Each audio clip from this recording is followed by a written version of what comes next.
नमस्कार, बातमी जनतेच्या कर्णधार न्यूज.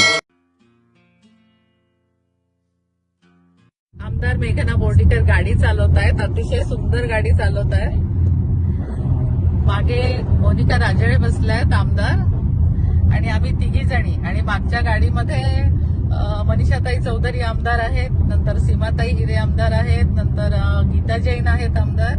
आम्ही सगळ्या जणी गजानन महाराजांचा आशीर्वाद घेण्यासाठी शेगावला चाललोय. आज लवकर अधिवेशनाचा पहिला दिवस होता आणि लवकर संपलं, आणि समृद्धी महामार्गावरून आम्ही जातो आहोत. आणि खरोखर देवेंद्र फडणवीस साहेबांचं, या सरकारचं खूप अभिनंदन, कारण इतका चांगला समृद्धी महामार्ग बनवलेला आहे की गाडी चालवताना सुद्धा मेघना बोर्डीकरांना अतिशय सुखद अनुभव येतोय.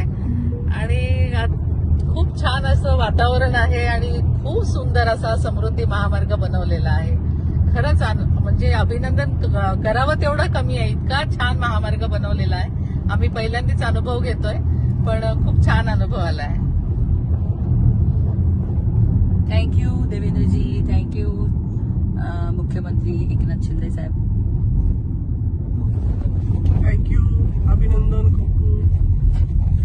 पुन्हा एकदा धन्यवाद देवेंद्र फडणवीस साहेब आणि आमचे मुख्यमंत्री एकनाथ शिंदेजी, उपमुख्यमंत्री अजितदादा पवार. आमच्या ह्या सगळ्या तिघांनी खूप चांगलं काम करतायत हे तिघं, आणि म्हणून आपल्या महाराष्ट्राचा विकास होतोय. आणि समृद्धी महामार्गासारखा विकासाचा हा रोड खरोखरच अभिमानास्पद गोष्ट आहे राज्यासाठी. पुन्हा एकदा अभिनंदन.